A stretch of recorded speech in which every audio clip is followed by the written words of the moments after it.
Hi, my name is Wendell Norkia, and this is a video on plea and section 105 of the Criminal Procedure Act. My name is Wendell Norkia, and I'm a lecturer at the University of the Western Cape. I teach law of criminal procedure. This specific topic or aspect of criminal procedure will look at plea, and pleas in terms of section 106 of the Criminal Procedure Act. So there are a few pleas included in the specific section, and the ones that I'll be focusing mostly on is plea of guilty and then plea of not guilty. There's also a plea that you can raise that you've been formally convicted or formally acquitted. So then it means that you shouldn't plea because you've already been acquitted or convicted. So you cannot be convicted of the same crime twice. And you can also raise that you've been pardoned by the president. So there are a few pleas which you can have a look at in terms of section 106, which an accused can raise. My focus will be on plea of guilty and plea of not guilty very briefly.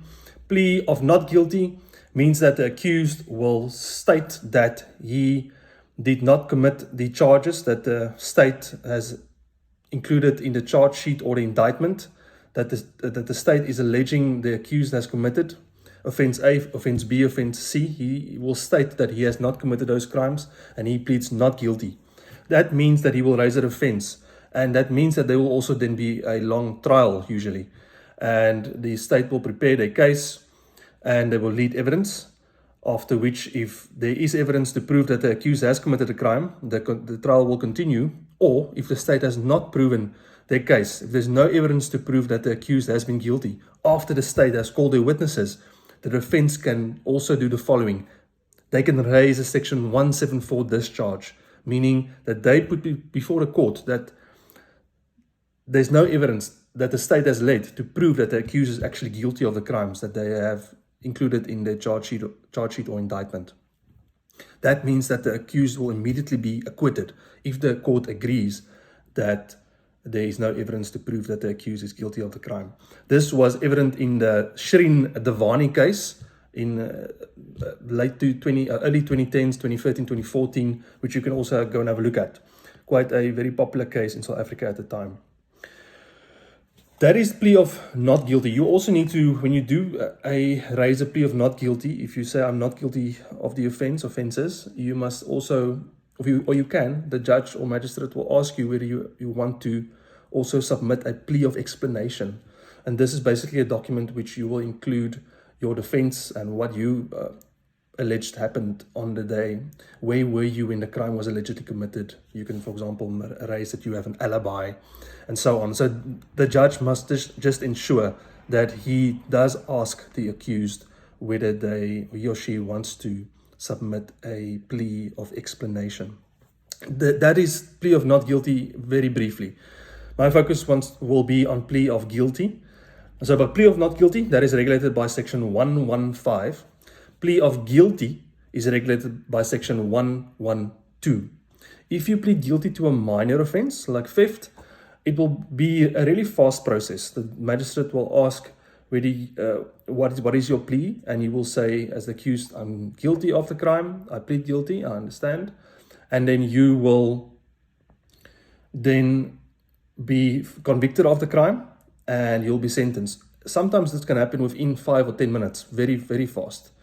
And it's different with a serious crime. So with a serious crime, if you plead guilty to the crime, the presiding officer must always ask you whether you understand what you're pleading guilty to. Do you understand the elements of murder? Do you understand the elements of rape? Do you understand what you are going to do now? Because you might receive a very long sentence for the crime that you are pleading guilty to. Do you not have a defense? Is there nothing that you want to raise otherwise? If the accused states that he is guilty, then that case can also go very quickly, or that case can be finalized very quickly afterwards. It depends on the amount of evidence that needs to be led during sentencing, etc. So that is a classical section 112 of the Criminal Procedure Act. That is when the accused will plead guilty. This also happens when the state has a very good case against the accused. And the defense attorney or advocate will tell the accused that the state has a very good case. It's just better for you to plead guilty. and then the accused will plead guilty because there's no way that the accused even has a good defense or that he has witnesses to call and testify. This also happens when someone was caught red-handed and there were many witnesses that saw what the accused did. In this case, it is highly unlikely for the accused to plead not guilty. But of course, the accused can remain silent throughout the entire process, and that will also then result in a plea of not guilty if the accused does not plead anything.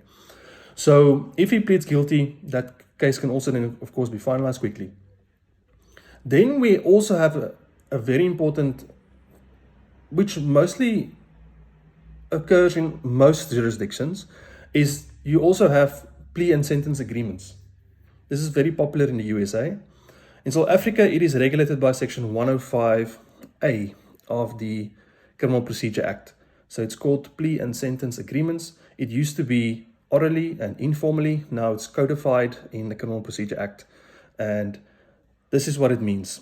So if there is not a very, very strong case against the accused, and the accused still wants to plead guilty, but there's some information that the state actually needs the accused to still bring forward, or perhaps there's something that the accused can really help the state's case with, or maybe there's evidence that's still concealed, and the accused states that he will provide everything to the state. He will now spill all the beans.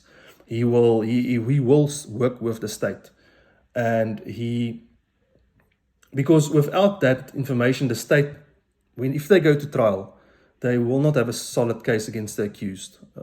They need the accused also to provide them perhaps with information that they don't have. But the accused at the same time is also aware that the state has a very strong case and that the accused doesn't want to plead guilty. And then the parties can enter into a plea and sentence agreement. The accused will sometimes also enter into a plea and sentence agreement because the lawyer will speak to the accused and inform the accused, if we enter into this agreement with the state, you might get a lower sentence than if you would go to court. But that is a very attractive option for the accused to go with. That's how a plea and sentence agreement might start, and it's important for the lawyer to be aware that this is a very important part of our law, and not always just go to court. It's important in the interest of the accused as well, sometimes to enter into a plea and sentence agreement, because it might just be better for the accused to do this instead of going to court and perhaps receiving a higher sentence if he simply just pleads guilty, if it's a Section 112, or if then he pleads not guilty and he receives a very higher sentence instead of a Section 105 agreement where the state and the defense actually work together and they can come to an agreement. Some of the important things of a Section 105A, so it's basically the state and the defense sitting around the table and talking to each other and coming to an agreement as to what the conviction will be, or convictions, and what the sentence will be for the accused. What's interesting is also the victim of the crime is also involved in a plea and sentence agreement. That duty rests with the state, and the prosecutor will always be in contact with the victim to ensure that the victim is okay with this specific agreement, that the sentence might not necessarily be life imprisonment here, but it will be a 30-year direct imprisonment or a 20-year direct imprisonment. So the victim has to be involved in this whole process. The accused always has to sign the 105A agreement because it is a document. It is a court document that will be submitted to the court. And what's also important is once the judge looks at the agreement and convicts and sentences the accused in accordance with the agreement, the accused cannot appeal that conviction and sentence. That is one very unique thing about Section 105As. So it also, of course, goes very fast. We're not wasting the court's time. The state and the defense attorney will speak to each other, and they will then decide what the conviction will be and what the sentence will be. Sometimes the state does not have a lot of evidence, and they then agree with the defense that we'll agree with the defense as a state, and we will actually accept a culpable homicide conviction and not a murder conviction, because the state doesn't have enough evidence to prove murder, but there is enough evidence to prove culpable homicide, then the state can also agree with the defense attorney that there will be a lesser conviction, a competent verdict. And then in terms of the sentencing, the two parties will agree. And I think this is perhaps where there's a bit of issue. There might be an issue between the parties in terms of what an appropriate sentence will be. Now, the two parties, the state and the defense attorney, they will always have in the back of their mind what an appropriate sentence will be also for the judge that they need to submit this agreement to. Now, they will know. And it's highly unlikely for a sentence judge a trial and sentence judge who this agreement will be submitted to, that he or she will not be in agreement with the conviction and sentence. So it's important for the state and the defense, when they talk to each other, and when the state prosecutor drafts the 105A, because the state prosecutor will draft it, whether they have looked at all the facts of the case, whether they have the conviction right, and whether they have an appropriate sentence, a sentence that's not too lenient and a sentence that's not too harsh. Because one must keep in the back of your mind that the accused has pled guilty here, and he is not wasting the court's time, and he has admitted, he has said that he has committed the crimes.